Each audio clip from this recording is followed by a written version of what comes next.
Hello, I'm Diane Richard, your host of the Veterans Channel. A few months ago, I had the opportunity to speak with some pretty amazing people about their passion of skydiving. The owner of Skydive Pennsylvania has been performing in the sport for many years, and he sat down with us and explained his passion of skydiving to this day. Some of these amazing people were actually veterans who shared with me on and off camera how they got interested in the sport. Some shared that they were paratroopers in the armed forces. Others took up the sport initially as base jumpers because of the thrill and exhilaration of falling thousands of feet toward Earth and to feel the pull of a parachute easing them downward with an overall sense of peace and serenity. And still, others did the jump just for the thrill of it.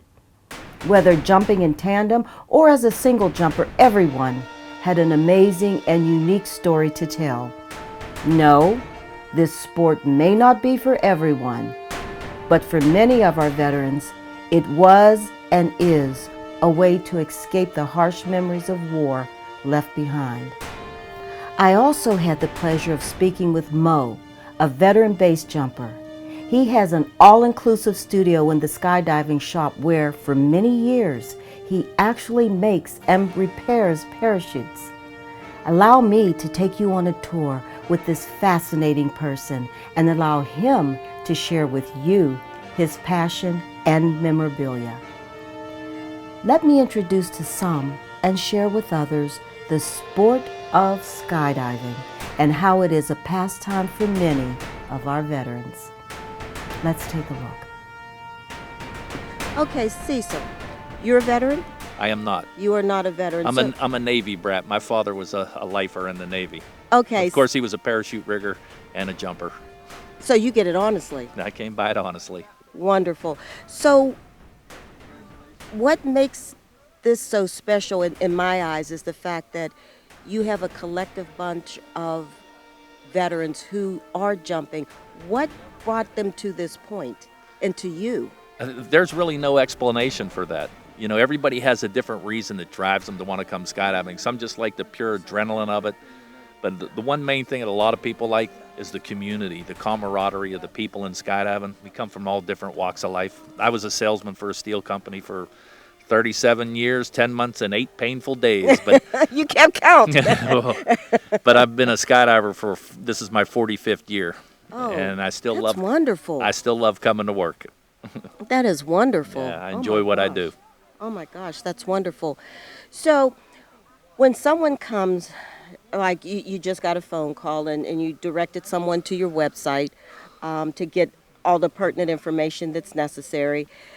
When they come out, what's expected of them once they come out? I know you said that, they wear gym shoes and loose clothing or like blue jeans or something like that. But how long are they going to be here and what all does it take? Normally, initially. Yeah, normally if we're just going to do a tandem jump, it's basically the way most people start out in skydiving nowadays.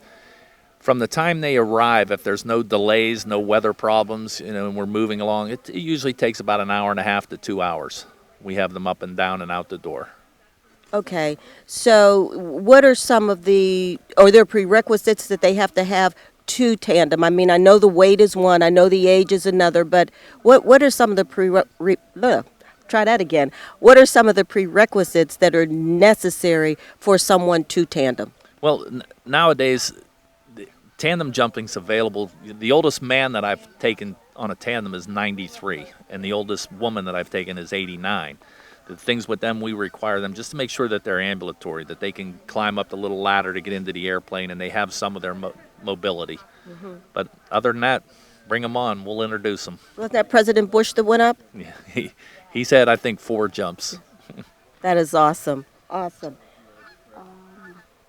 So while they're waiting to jump, what are some of the things that you would have them do while they're waiting? Well, while they're waiting to jump, usually there's somebody else jumping. They're just waiting their turn to get on the airplane. So we definitely want them to watch, how they come in and land. They want to get their feet up on landing and come sliding in. And the other thing, basically, just relax and just wait your turn.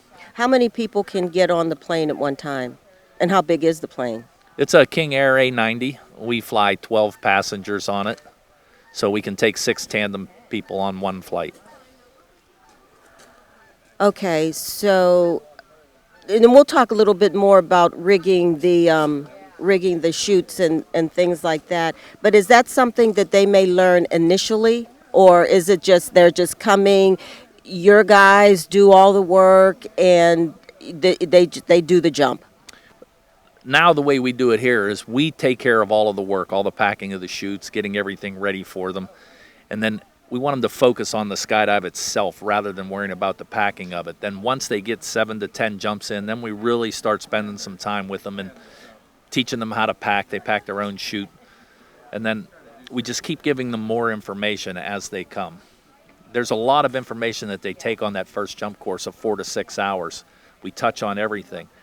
But as they continue to jump, we start adding into them and become a little bit more detailed on their flying skills, their landing skills, packing, and things like that. We just keep adding to them. And the more they come, the more we give them. Okay, so are there people who come one time and want to experience it, or is it like one and done, or you can take courses, as we mentioned before, you can take courses to continue with the sport? There are a lot of people that are one and done. It's like everybody comes out and says it's on my bucket list, and half of them I tell them you're only 20 years old, you don't have a bucket list. But most of the people they come one time. But a lot of people, we see them over and over repeating to come back for tandems. But it's a small percentage of them that come and work towards getting their license and becoming part of the sport itself. It's not a huge number.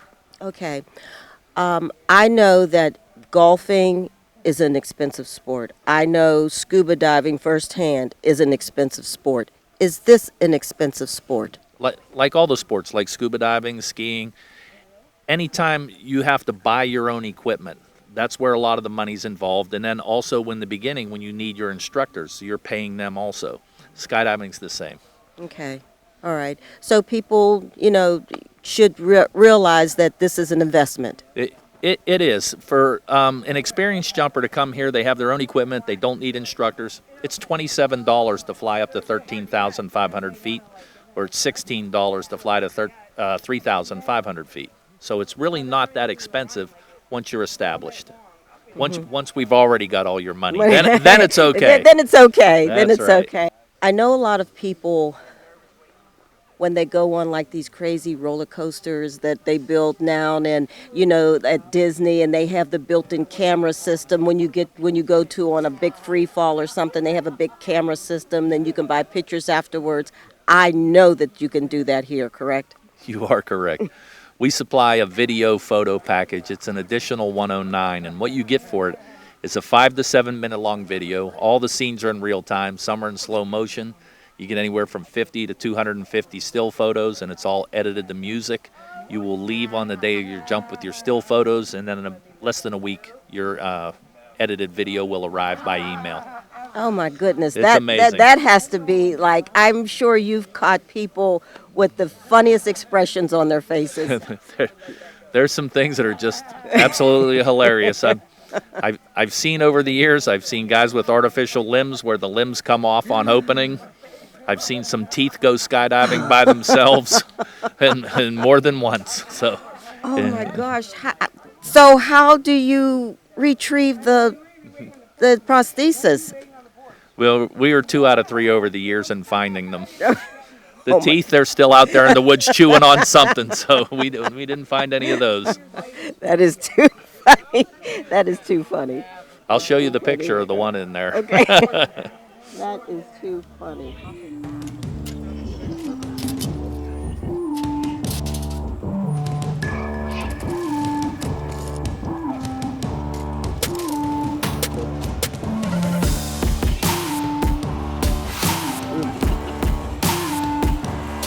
So we've had quite a few skydivers come down already.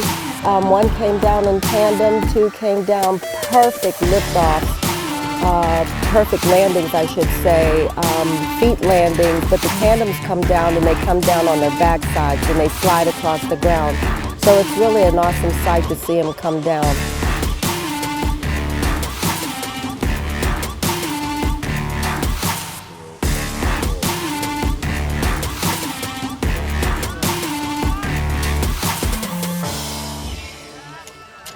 I'm standing here and I'm talking with Rhett. I'm talking with Rhett, whose daughter is doing a tandem skydive for her birthday, and now she's coming down on the ground and perfect landing on the backside. Well, it's amazing.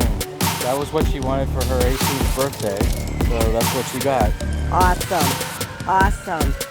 And she's down and she looks to be in great shape, and Right there. she is. Her name is? It's Amelia Wall. Amelia Walls. Okay. And I see you have your family here with you today. Yep, this is the family and extended family. Okay. Hi, guys. I think it's crazy with her doing it. I mean, I've wanted to go, so I'm kind of jealous that she's doing it. This is awesome. And your mom? I'm super proud of her. Awesome. Look forward to doing it. Glad we It's a beautiful day, and I'm glad that she did. She did great. She did good. She did great. I know. You're her sister? You're a Exchange friend? student from Germany. Oh, welcome. Welcome. And what do you think about this? Yes, very brave. Yes, braver than I would be. Awesome. So, Dad, tell me, how did she get into this? Was it any of your urging, or? Well, I jumped in the military, so she got interested in it, you know, from hearing stories from me. Okay. Well, first of all, thank you for your service. Oh, And second of all, tell us a little bit about your military background. well, I was in the 82nd Airborne in the Army. Okay. And I also jumped with Cecil here at Beaver Valley Skydivers back in the day. Oh, back in the day. Okay. Did you do any, were you on active duty? Yeah. Active duty, any wars? No wars. Okay. Fortunately. Yeah, fortunately, yes, yes. Well, thank you so much for sharing your story and sharing your daughter with us today. This is awesome. Thank you. 18 years, what a birthday. It is. What it a is. birthday. Good luck. Yeah.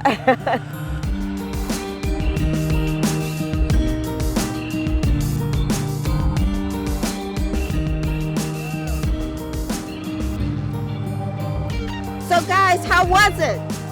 Amazing, absolutely amazing. This is my second time and it was so much different. It was so much better this time because I knew what to expect and could observe more. It was really cool. Best birthday present ever. For my wife, my best friends, is the best day ever. Awesome. Yeah, Awesome. that's all I can say. It was great. So, I talked with Mom and Dad, and so tell me, what you feel, what you think. Happy birthday. Thank you. And how was it? It was amazing.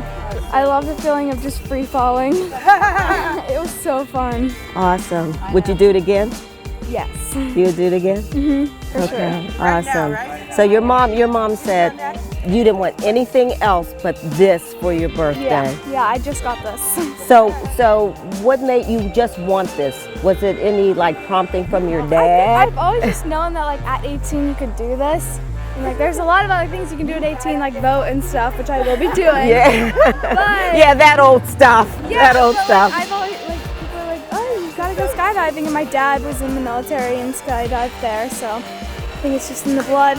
Yeah, it's in the blood. It's in the blood. Well, congratulations on a great jump and happy birthday again. Thank you so much. It was my first free fall or whatever, but I was with my best friend and my girlfriend. We had a great time. It was awesome. Awesome. I'll be back. Okay, awesome. ready to go. Thank you. We just talked with some awesome skydivers many who have done it for the very first time, and they are just exhilarated over the fact that they were able to make this dive. It's a beautiful day out here at Skydivers, Pennsylvania.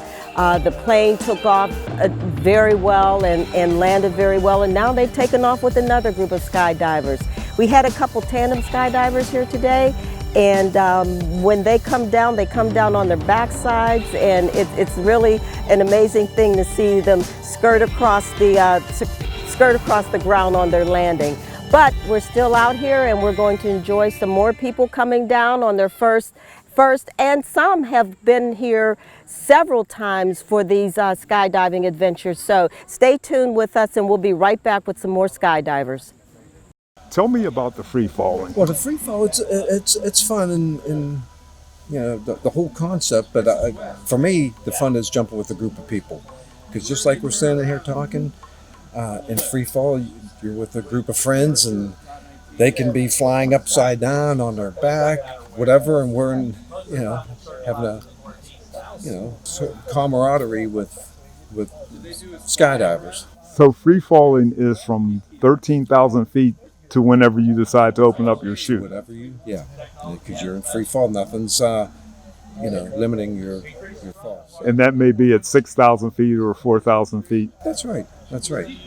It could, I've pulled as low as 2,000 feet, but we like to pull a little higher. So if we're not right at the airport, we have time to fly back, or if there's something to work on with the parachute, that we can fix it before we're in a dangerous situation. Okay, so between 13,000 feet and 4,000 feet, what are you doing? Well, we're flying. So flip upside down, so you're flying head down or flying in a sitting position, which is not very easy. Anytime that you get out of the belly to earth position where you're going vertical position, you pick up tremendous amounts of speed. And with more speed is more control, because there's more air on your body. You can spin, flip, and just maintaining a heading, we say, without being out of control. That's difficult, and that's what everyone works on. Just as we're standing here 3 feet apart in the sky falling 120 miles an hour, there's two people or 5 or 15 falling 3 feet apart at 120 miles an hour. Imagine going on a highway with another car next to you doing the same thing. There's the intensity of the speed and being close. And even though it looks like we're not falling, it looks like we're actually floating, but we're at a high rate of speed. And what's your experience in jumping? I'm new at this. 13 years for me. I was at a barbecue having a burger and a beer, and someone said, "Hey, let's jump out of a plane," and here I am 13 years later.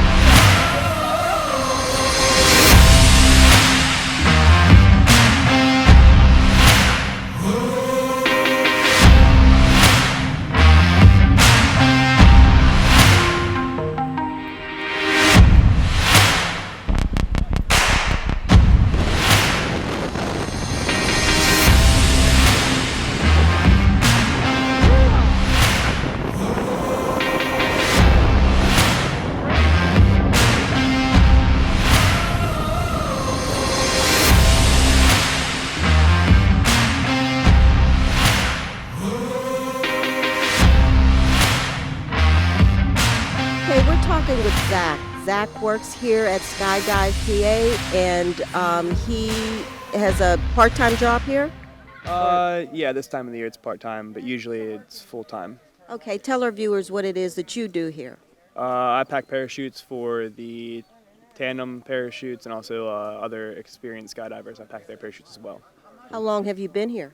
I've been working here now for about 3 years. Okay, and you said you're a student, a college student. Where are you a student? I go to Penn State Barron. Okay. In Erie, PA. All right, and tell us what you like so much about being here. That you've been here for 3 years. What's so exciting about being in this job? So I got into skydiving. It seemed like a cool activity that I wanted to do, but over time, this and other related activities. The people that I meet in it is what keeps me in it, and I kind of can't stop it now. Every day you can just kind of meet some new really rad human beings, and it's just really fun. Oh, cool. So have you done skydiving? Oh, yeah, I have over 800 some skydives now. Oh, excellent. So tell us about your experience in having those 800 dives. Tell us a little bit about when you started out doing it and to where you are now, and as far as your mindset. So when I started out, just YouTube made it look really cool. So I got a job here, worked under some other people, and paid for skydiving by packing parachutes. And that took an entire season. And so at that time, the mindset was if I just have money, skydiving will become fun. But now that I'm able to do a lot more, it's become a very different thing. It's just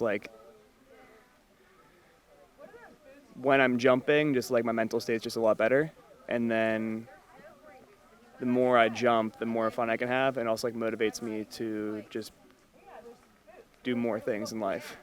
So like I dropped out of school to do this stuff full time, but doing that I realized that was not what I actually wanted to do. So like skydiving, as much as I do, is giving me a lot of opportunities to like experience like my own like reality and like see what I actually want to do or not. Oh, that's awesome. That's awesome. So it has given you a sense of self to be able to know what you want to do to fulfill you.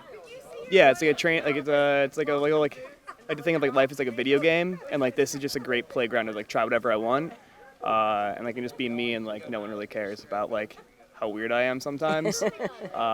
Just as long as you're like being a decent human, like no one really seems upset. Right. That's like really fun. Right. So how many, have you done any crazy diving? Because Cecil was talking about sometimes people can get up and do like some crazy things up there. Safe, but, you know, different types of diving. Have you ventured off into that world? Yeah, so that's actually for me. It's all about like skill progression. So I don't really enjoy like just jumping and like falling. So like if I'm not training a skill on every jump, it's not worth it for me. So anymore, I'm into different disciplines that like I use my body as like a wing. So like I like to think of everything with like physics. So like with airplanes, you have like a fixed wing, and it's very easy to understand like the physics of it. But the human body, you can also turn into a wing. So I usually don't fall straight down.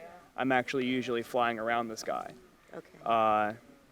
To explain it, like just imagine like Superman flying on the sky, like that kind of thing. Like me with like 10 of my friends, and we can be like really tight, going like 200 miles an hour across the sky, like carving around in formations, and then also like flying wingsuits. Wingsuits is just that like amplified, so you have like wings you can actually fly around and get like 3 minutes out of the flight, and that stuff like that's really fun to me. Okay, so that's something that you do now, right? You do wing diving? Yeah, wingsuiting. Yeah, Wingsuiting. So just like pretending to be an airplane. That's all it is. Okay, what about, what do they call it? Is it like free falling? Free falling? Yeah, so it's just another part of free fall. So like I also jump like without a wingsuit on, and I can like use my body as a wing in that sense as well. So like instead of just falling on my belly in free fall, I will take my arms and slick them back and actually pitch myself into a dive, and then creating airspeed, and I can cut my body in a certain way that it creates lift. So then I'm not only falling straight down, but I'm also like changing my vector to like cross the sky, and then you have to worry about like flight patterns and things. Like there's a whole other nature of skydiving that like most people don't even know exists. You seem very well versed in this sport. Are you teaching it?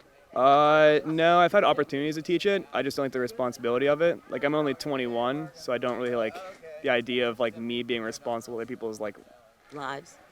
Not even their lives, just like I don't want them to think the things that I do are like what should be accepted as the normal. Because like I dropped everything to do this like for full time. So like I was just like living in Florida in a tent at different times to like do this full time. And so like over that, I learned a lot of different experiences that like I don't know how to translate to other people yet. No, that's understandable. Yeah. Understandable. So that's why I don't like teaching. I was pack parachutes, make less money, work a lot harder, but then I get to have more fun in the sky. Awesome, and that's your ultimate dream. At one point it was like, and now I've already done enough things I thought were impossible. So now it's just like those are the things I want to do. Like that's why I'm back in school, because I want to be able to go to school and like just make things for like the world, because I don't think that's like a possibility. But I guess it is possible to do that. So in school, what are you doing? Software engineering. Okay, and have you built anything with that yet? Not yet, because every time I can decide that I can make something, I don't, which is a really bad cop-out. But like, there's different projects. I made like little video games before, and like I've like getting more into game development. But like there's different applications that I could build now, but I want to do things that are like more large scale. So like I want to be able to make programs that like can help teach children like educational things in like a fun way, so they don't know they're learning. There's different technologies that come out, like augmented reality. So like you have a VR headset and you can see the world around you, but then you can apply physics and like computer simulations and like real time. And so I want to get into that. Like that's just one of the many things I like would like to get into. To like be able to just like make something and then just give it to people. Like I don't really it'd be nice to make some money off of it, but I like to have no desire to make a ton of money off of it. Like I've like had enough jobs recently that I've had money, and like I don't care for money. Like I don't know what to do with it once I get it. Well, that's an awesome outlook, and you're very noble for wanting to do that and just be able to spread what you know to other people, and not expect anything from it. Yeah. Probably comes from whenever people expect things from me, I just get anxious. So like I just don't want anyone else to like feel upset. I gotcha. Well, Zach, thanks so much for talking to us and sharing your experience here at Skydiving PA. Yeah, Skydive PA is like one of the places I jump. Yeah, this is where I work during the summer. Okay. And have you, another question, have you jumped anywhere else? Yeah, I've jumped. So I've lived in Florida and how I worked there at a drop zone called Skydive City. So it's just it's a much larger facility than this one, but like it's just a different world there almost, and like the type of skydiving that goes on. And I've also jumped in like places in Ohio and Virginia as well. Okay. All right. Awesome. Well, we wish you all the best in what you do, and thanks so much for packing those chutes and keeping our people safe here. Yeah, no, it's just following directions well. That's all it is. Okay, thanks.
Okay, we're here today, skydiving Pennsylvania again, and we are talking with Mo.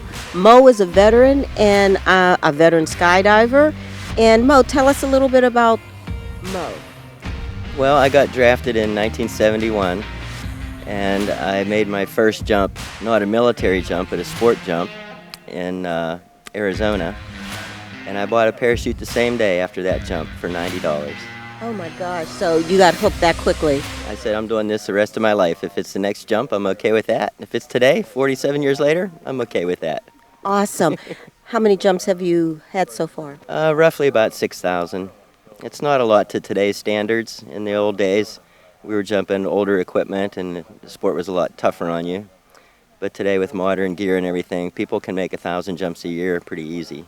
Oh, okay. So I should have 47,000 jumps. So you are a veteran, and I heard you say that you were in the Army. Tell us a little bit about your time in the service, and again, thank you for your service. I was pretty lucky. I didn't have to go to Vietnam or anything. But the Army took good care of me, and they still do today. I have the VA administration that takes care of my health issues as an old man. But I've been pretty lucky in my life. Good.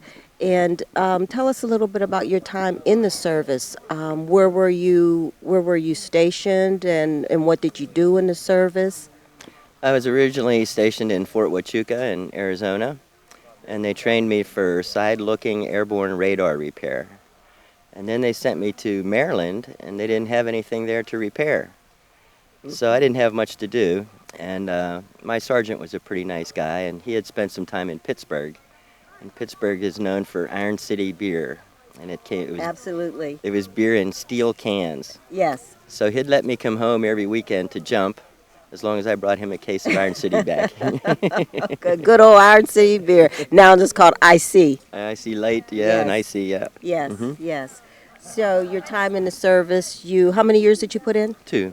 Put 2 years in the service, okay. And what did that teach you as a veteran? And what can you compare that time in the service to today? Well, it taught me how to be a team player and to be orderly and have a schedule and be neat. Um, Camaraderie. It taught me a lot. And so I see here that it just seems like a family of people here today from different places, maybe different states that come here and to dive. Um, do you feel the camaraderie here? I feel it all over the world. I think we have something so special that if you make one jump, you can almost go to any drop zone anywhere in the world, and you'll be taken in because we have this commonality of sharing what we do here. And some people might look at it like the lunatic fringe or craziness, but I think it's crazy to drive a car. I tell people do you know what base jumping is? Jumping from buildings and bridges. Yes. I helped to pioneer that sport and build some equipment for that. And, Really? Well, tell us a little bit about that. When base jumping first came out, we were pretty much using skydiving equipment. But base jumping is very specialized because you're jumping at low altitudes mostly, and you're only using a single parachute system. So the attention to detail is definitely more critical. I have a parachute loft upstairs. I'd be glad to take you guys up and give you a little tour of my loft if you want. That would be excellent. We would love to have that. So we'll do that in a few moments, but what I would like to know is in the base jumping, the physics of the chute opening and the level that you are, that has to take on a whole different dynamic. It does. Again, it's specialized equipment. We can get parachutes to open within 40 feet. There was a small cliff in my backyard in California. It was an abandoned rock quarry, and it's 170 feet. I have over 60 jumps just from that little cliff in my backyard. Wow, that's amazing. So you're not from here? Originally, yeah, but I spent 25 years in California. I had my business out there, Tailored for Survival. It's a specialty sewing and design company for life support systems. So I make harnesses for climbing or zip lining, any kind of custom type work. That's very interesting. Very interesting. I've been pretty lucky. I grew up in this area, and as a kid I was hunting and fishing and trapping and taxidermy and making my own bullets, and as good parents do, they kind of wanted to feed my passion. So they sent me to school to be a forest ranger. Well, you don't tell a teenager what to do. So I showed him who was boss, and I flunked out.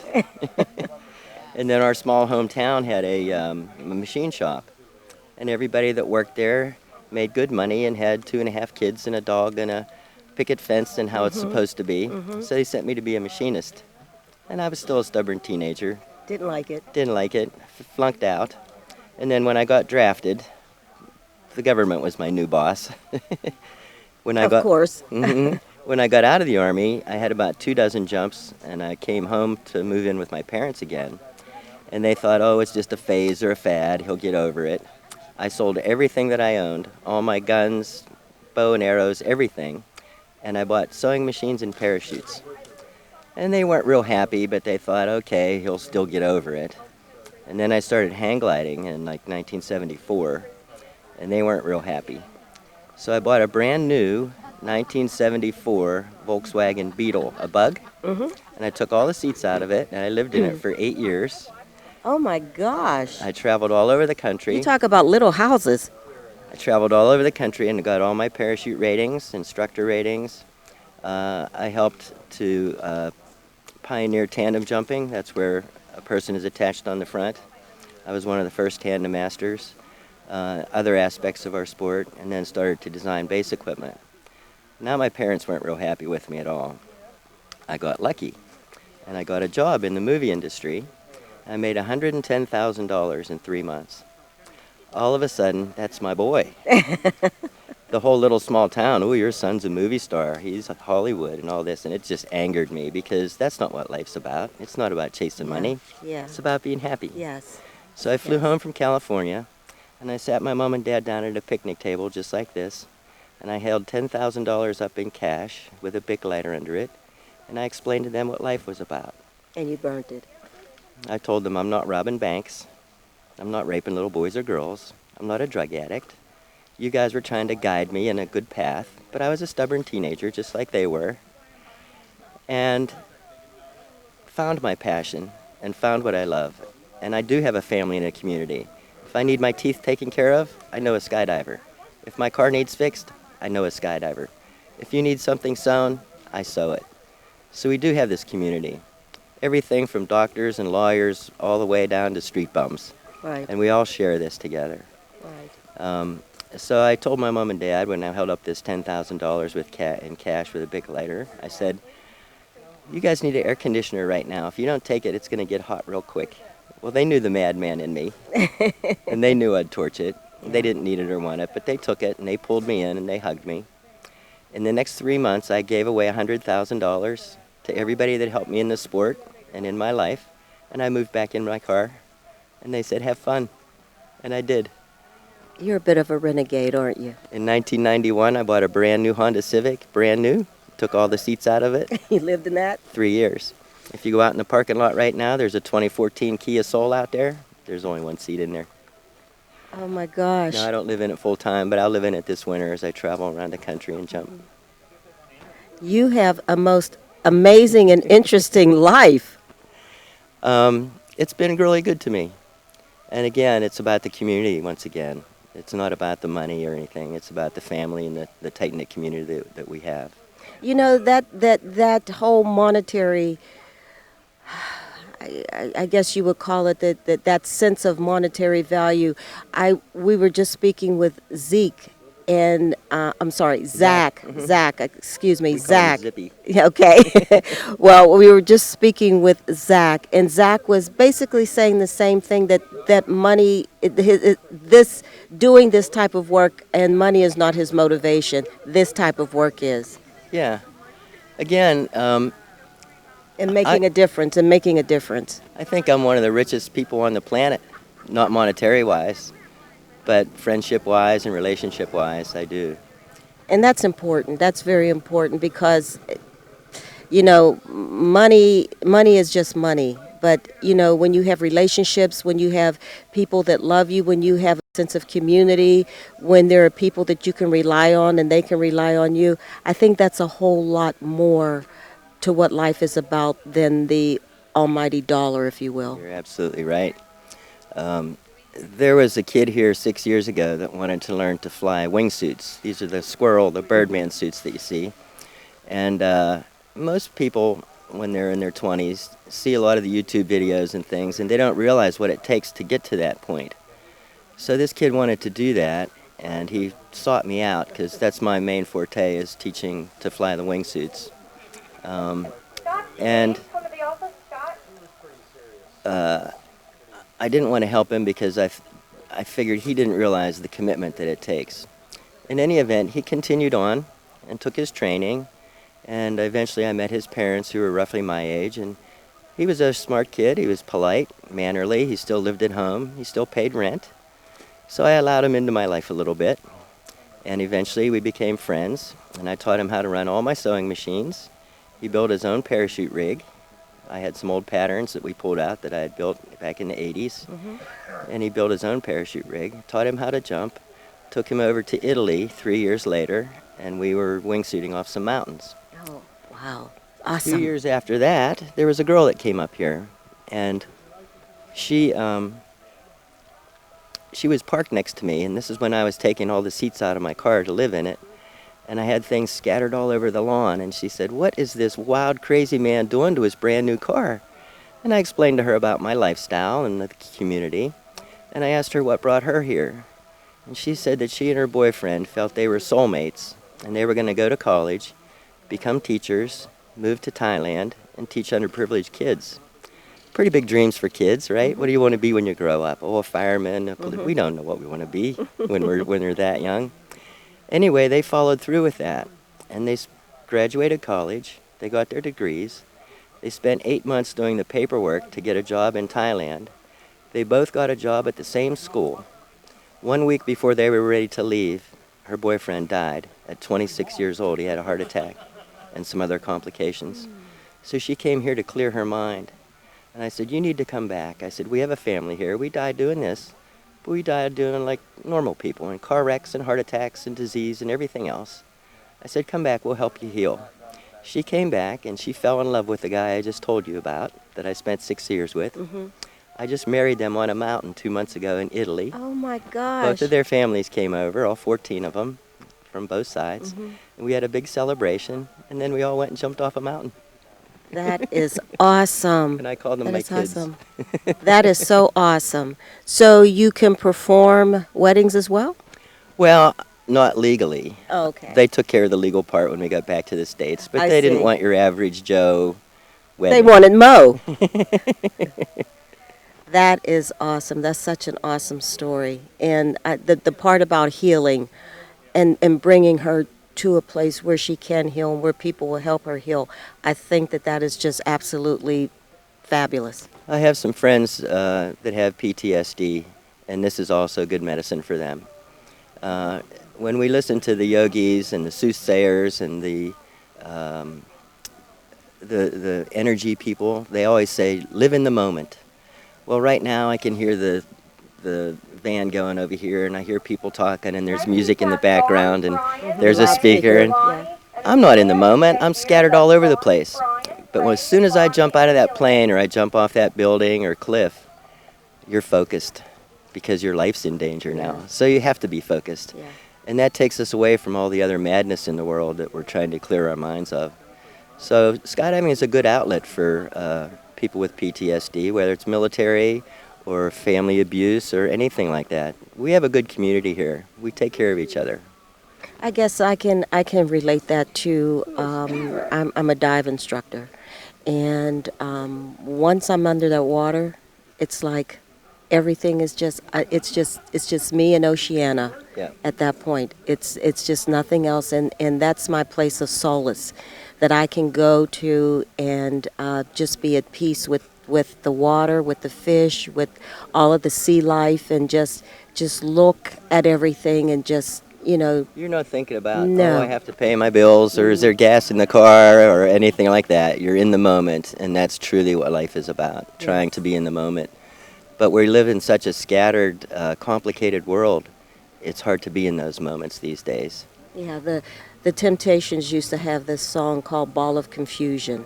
And that's kind of the world that we're in today, is a ball of confusion. And I think that when we can take solace at a place that really allows us to be in the moment, I think we should grab it. For sure. So many people think about, a 401k and retirement and what they're going to do in 40 years. Well, right now somebody just died in a car wreck. And right now somebody just died in a car wreck. And right now somebody just died in a car wreck. One child a month gets hung by a curtain string. We don't think about these things. 1,200 people died today, every day in this country from smoking-related diseases. But we're always thinking about tomorrow and the future. Tomorrow is promised to no one. The next second is promised to no one. Life is just death in slow motion. So why not enjoy that moment? Absolutely, absolutely. Mo, thank you so much for talking with us, for inspiring us and imparting some wisdom to us, and I just think that you're an awesome guy. And again, thank you for your service and being a veteran. Well, I didn't serve much. There's people that have done so much more than our country, people that did go to war, people that lost life and limb, and I was one of the lucky ones to not have to do that. But I do thank the military for at least getting me introduced to skydiving, which in my opinion saved my life. Awesome. Thanks so much. You're welcome. Thank you. Okay. Again, I told you earlier I liked being in the woods and the outdoors. So I designed a special parachute system. So inside this little skinny piece is my parachute. Inside this compartment right here is my tent, stove, sleeping bag, fishing pole, my first aid kit, everything I need to camp and stay in the mountains. That way I can still appreciate the wilderness and then jump. And be able to survive. And survive, Yes. and then jump it all off. So this is an old girlfriend of mine. She's got all her supplies in here and up front. And we can camp and live in the mountains and then jump off. This is a young Indian boy I picked up in the Arizona desert hitchhiking. And I asked him if there were any cliffs around. And he took us to his grandmother's reservation. and you look out in the desert and it's just a desert. Well, there's a crack in the earth, and they live in that crack. It's a 300-foot deep crack in the earth. And we explained to them that we like jumping from mountains, and it's not necessarily legal in a lot of places or national parks and things. But we appreciate nature, and we're very spiritual as well. Could we jump from your cliffs? And she said, we understand. She said, and you can do that. She said, but if anybody gets hurt, we don't want you to disturb us with helicopters or ambulances. You have to take care of yourself and respect our land. So they were very nice, and we went back there several times, made donations to them, just nice people, and appreciating what they'd done for us. This is a 1,000-foot smokestack that I jumped on my 40th birthday. My buddy and I snuck in the bottom, and climbed up a big ladder and jumped off of there. Did you get caught on that one? No. No. But I was telling you about the fictitious company that I started here. It's called Argonne Air Helipad Inspectors. So I had these uniforms made up. My name was William Ding, Bill Ding. My buddy's name was Clifford Leaper. Cliff Leaper. Yeah. This is wingsuiting in Norway, jumping off mountains with wingsuits. There's a good story here. This is the tallest waterfall in the world, Angel Falls in Venezuela, and I've been there several times.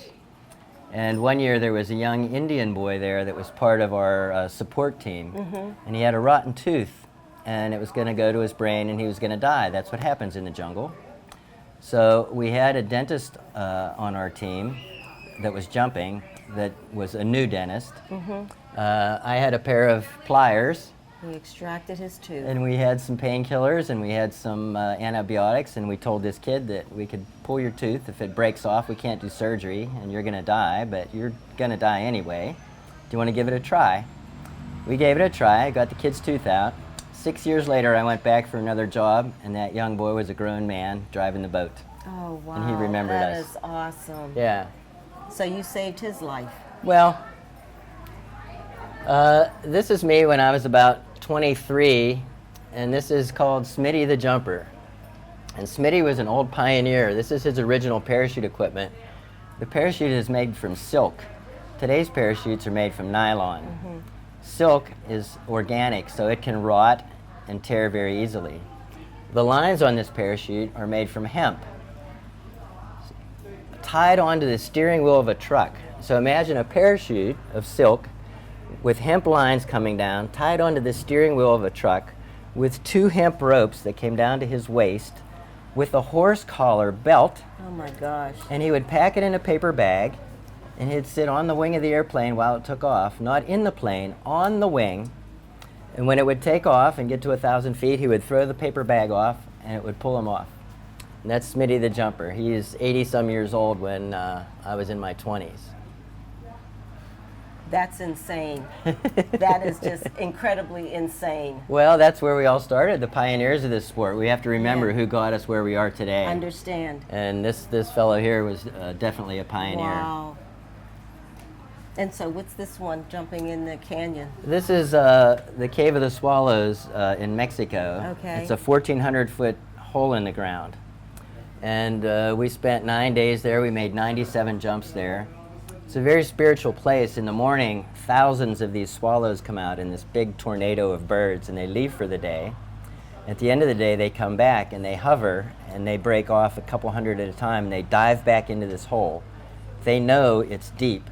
So when we sit on the edge of the cave, they come past your head this far away, and if you watch them, they're just like little skydivers. Their little wings are bending, and they're looking at each other. So this is just a really nice place to jump. Wonder if those are the same Capistrano swallows. As they say every year. This is central Mexico, I'm not sure. As they say, the swallows go back to Capistrano. Yeah. So I wonder if those are those swallows. Could be. So this right here is me jumping my wingsuit in Italy, and this white band here are ashes from a friend of mine who passed away. And usually when someone dies in our sport, we all mourn like most people mourn, but then we have a celebration of life because we understand the risks that we take. A lot of people get in their car and don't even think about, oh, are my brakes going to work this time? What if I get a flat tire? What if there's a pothole? People don't think about those things. We just go on with life. The same thing here. We understand the risks that we take in normal life, so we appreciate what we do even more. So when someone passes away in our sport, for whatever reason, we usually have a celebration of life. These are the ashes of a very good friend of mine. He did a lot of pioneering in the early days of our equipment. He did a lot of test jumping, took a lot of risks, came close to dying many times to help pioneer our sport. Well, 2 years ago, he had a tooth pulled, and he had some stitches in there, and he went home and he went to sleep, and the stitches broke, and he drowned in his own blood. So again, You don't know. we look at how we're thinking about saving for that 401k or all this other stuff. Something as simple as losing a few stitches. Meanwhile, this guy spent 47, almost 50 years of his life doing dangerous things to help get us where we are today. So we usually have a celebration of life. There was a kid that he was in his 50s, that was up here a few years ago, and he wanted to learn to fly the wingsuits. So he sought me out. That was his goal. He was a pilot for Delta Airlines. Well, he was dying from cancer, but he didn't tell us. His dad was also dying. So he would take care of his dad for a week, and he would leave, and his sister would come and take care of his dad for a week, back and forth, back and forth. Finally, her sister showed up one day and saw her brother withering away to nothing and said, "What's going on?" And he said, "Well, I'm dying, but Dad's dying. We got to take care of Dad." I didn't know any of this. Anyway, they both passed away. His sister called me up. I had never met her. And she said, "Chris left you all his gear." And I said, "I hardly knew the guy." Wow. And she said, "Chris said Mo would know what to do." I said, "Okay, it's my gear, right?" She said, "Yep." I said, "I can do anything I want." She said, "Yep." I said, "Okay, on his birthday, I want you and your family to come up here. I'm going to sell his gear. And I want your family to come up here, and you're all going to make tandem jumps. Have him cremated. I'll make you little pouches, and everybody can open his ashes in free fall. And I promised that I would teach him to wingsuit, so I'll take him on a wingsuit jump." Nice. Well, when they came up, they all made their tandems. I had food catered for everybody. They brought pictures of him growing up as a kid, learning to fly planes and everything. I had 2 cases of wine made up with a label on the front of a picture of him with his parachute. "The skies will never be the same without you." And we celebrated his life. That's awesome. And when I took him up on the wingsuit jump, I actually cried. I've only ever cried in free fall twice in 47 years. But I felt his presence. Yeah.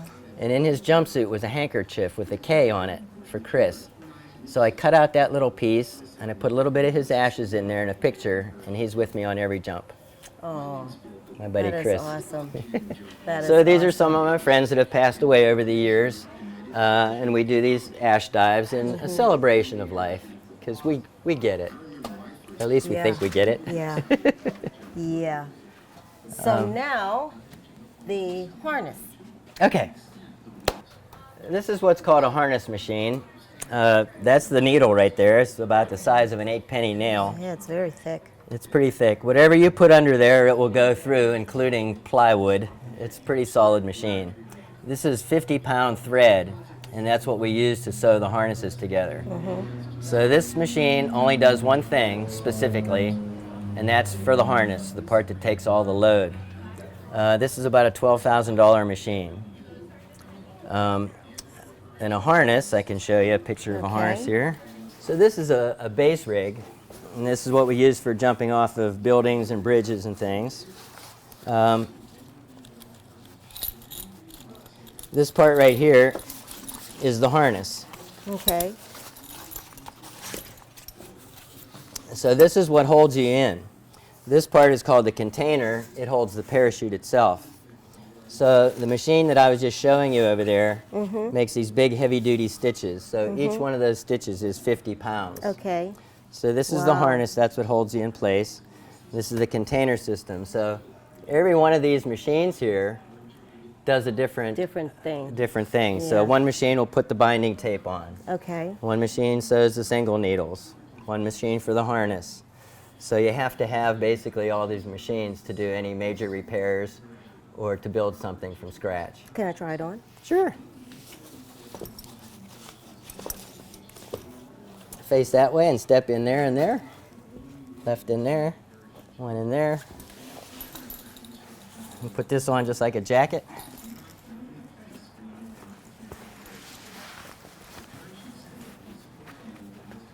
Alrighty, this is your chest strap. And that keeps you from falling out forwards. These are your leg straps, and you tighten them down.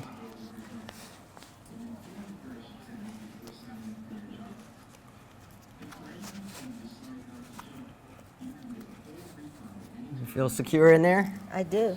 And that's Here, it. This is a little loose, but I guess that's okay. You can tighten it up a little bit, but yeah, we're not going anywhere unless you want to jump out that window. Jump out the window. So.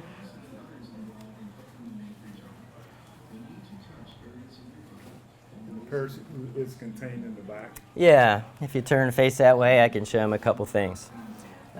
This is a small parachute right here called a pilot chute. When we pull this little parachute out, it comes out and it inflates. So this little parachute, in turn, pulls these two pins. When it pulls those two pins, the flaps open, and then the parachute comes out. So it's kind of an orderly sequence of how a parachute works. But we're not going to open that up and waste a perfectly good pack job. For base jumping, our pack jobs take maybe 20 minutes to a half hour. Skydiving, maybe only 10 minutes. Oh, okay. So we take a little longer time for that, yep. Yeah. So this is awesome. It's not too heavy either. Well, this is a single parachute system. Okay. If you're jumping a skydiving system, you have two parachutes. So if the first one doesn't work, you have a backup system. But base jumping, we usually don't have time for a backup system. So that's why we have to have very specific equipment to work under those lower altitudes and different speeds.